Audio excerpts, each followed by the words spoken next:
दोस्तों इस लिस्ट में ना कंट्रोवर्शियल बम भी शामिल है जो कि 900 किलो का है, जिसको मार्क 84 भी कहा जाता है, जो गाजा में पहले भी इस्तेमाल हुआ है। और ये बम ने हमास को कम इनोसेंट सिविलियंस पर बहुत ही ज्यादा टारगेट किया है। और ये 900 किलो के बम को जब गिराया जाता है तो ये 1000 फीट तक नुकसान पहुंचा सकता है।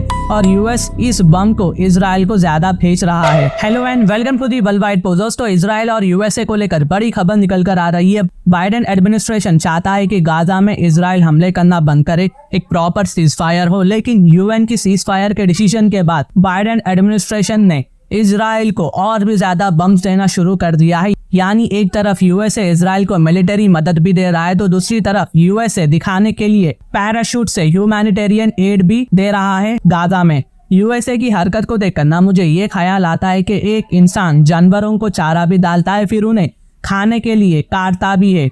ये एग्जाम्पल कुछ इस तरह से हम देख सकते हैं। यहाँ पर अमेरिकन बहुत ही ज्यादा गुस्से में आ चुके हैं और बाइडेन के लिए ये एक सर दर्द है, क्योंकि यूएसए में इस साल इलेक्शन है और बाइडेन को अमेरिकन ज्यूइश और अमेरिकन मुस्लिम्स दोनों का वोट चाहिए। लेकिन ऐसा अब हमें देखने को नहीं मिलता है। बात बहुत आगे निकल चुकी है। जैसा जैसा ये जंग होती रही और गाजा में मौतों की गिनती 32,000 से ज्यादा हो गई, जिसमें ज्यादातर औरतें और बच्चे हैं। इससे ना पब्लिक का देखने का जो नजरिया है ना वॉर को बहुत ही ज्यादा बदल चुका है। और यूएस ने इजराइल पर दबाव डालना शुरू किया, जिसके चलते यूएन में गाजा के सीज फायर रेजोल्यूशन को सक्सेसफुली पास किया गया था। हालांकि ये एक टेम्पररी सीज फायर था, लेकिन इससे कुछ फर्क नहीं पड़ने वाला है।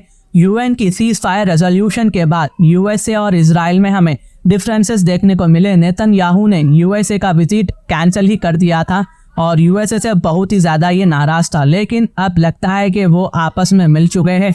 वॉशिंगटन सीज फायर रेजोल्यूशन के बाद भी ज्यादा हथियार इजराइल भेज रहा है। रिपोर्ट्स के मुताबिक ये मदद का पैकेज $1 बिलियन का है। जी हाँ, सोचिए, $1 बिलियन की मदद यूएसए इजराइल को दे रहा है। ये कोई छोटा मोटा अमाउंट बिल्कुल भी नहीं है। It's a very very huge amount. और दोस्तों इस लिस्ट में ना कंट्रोवर्शियल बम भी शामिल है जो कि 900 किलो का है, जिसको मार्क 84 भी कहा जाता है, जो गाजा में पहले भी इस्तेमाल हुआ है। और ये बम ने हमास को कम इनोसेंट सिविलियंस पर बहुत ही ज्यादा टारगेट किया है। और ये 900 किलो के बम को जब गिराया जाता है तो ये 1000 फीट तक नुकसान पहुंचा सकता है। और यूएस इस बम को इजराइल को ज्यादा भेज रहा है। यही नहीं, फाइटर जेट्स भी ज्यादा भेज रहा है। इजराइल हर साल करीब $4 बिलियन की एड लेता है यूएसए से, जिसमें ज्यादातर मिलिट्री मदद होती है। और ये बिलियंस का नंबर हमको वॉर शुरू होते ही ज्यादा देखने को मिल रहा है। तो कुल मिलाकर यूएसए इजराइल को ज्यादा पैसा और ज्यादा वेपन्स भेज रहा है।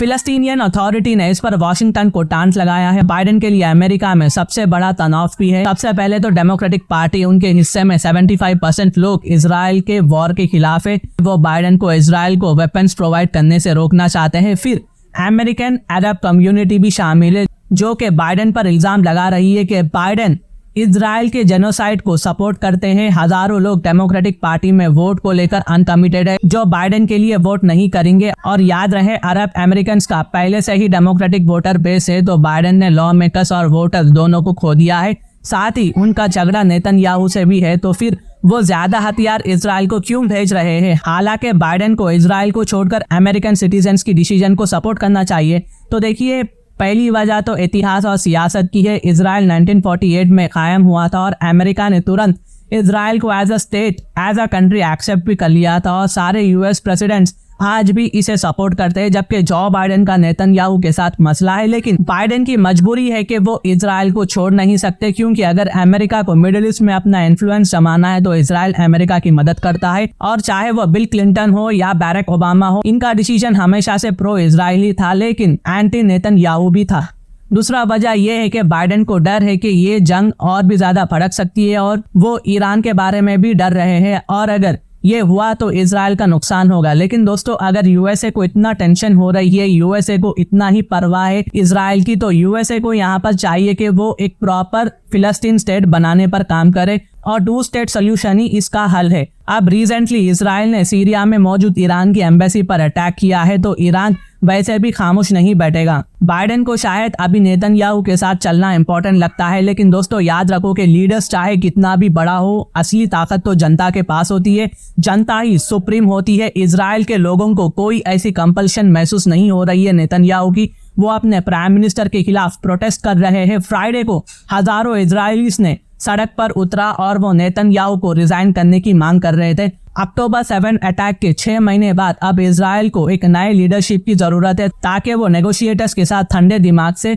समझदारी से बात कर सके, ताकि वो होस्टेजेस को वापस ला सके। तो इजराइल को एक नई लीडरशिप की यहाँ पर जरूरत है। और अगर हम ध्यान से समझे तो नेतन्याहू का एग्रेशन ये दिखाता है कि उन्हें पावर में रहना है, क्योंकि नेतन्याहू के खिलाफ अक्टूबर 7 वाले अटैक से पहले जुडिशियल रिफॉर्म को लेकर प्रोटेस्ट चल रहे थे। इजराइल पहले भी एंटी गवर्नमेंट प्रोटेस्ट में था। वॉर के बाद सब रुक गया था, लोग एक हो गए थे, लेकिन आज उनका सफर खत्म हो गया है।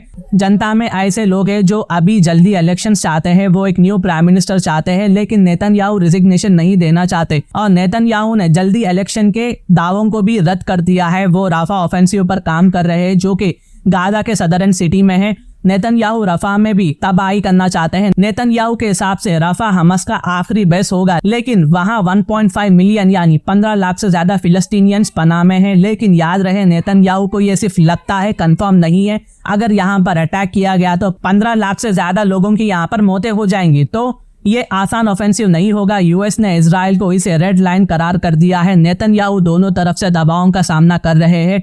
वो घर के अंदर और बाहर इंटरनेशनल सपोर्ट खो रहे हैं और जो बाइडेन को हर तरफ से मसले का सामना करना पड़ रहा है इजराइल की वजह से। तो दोस्तों ये कुछ अपडेट्स थी जो मैंने आप तक लाया है। आपके व्यूज क्या है लिखिएगा नीचे कमेंट सेक्शन में, मैं उन्हें हार्ट दे दूंगा। और अगर मेरी वीडियो इन्फॉर्मेटिव दिखे तो इंटरनेशनल अफेयर्स के लिए आप मेरे चैनल को सब्सक्राइब कर सकते हैं। Thank you for watching, thank you for hearing and I always say God bless you all.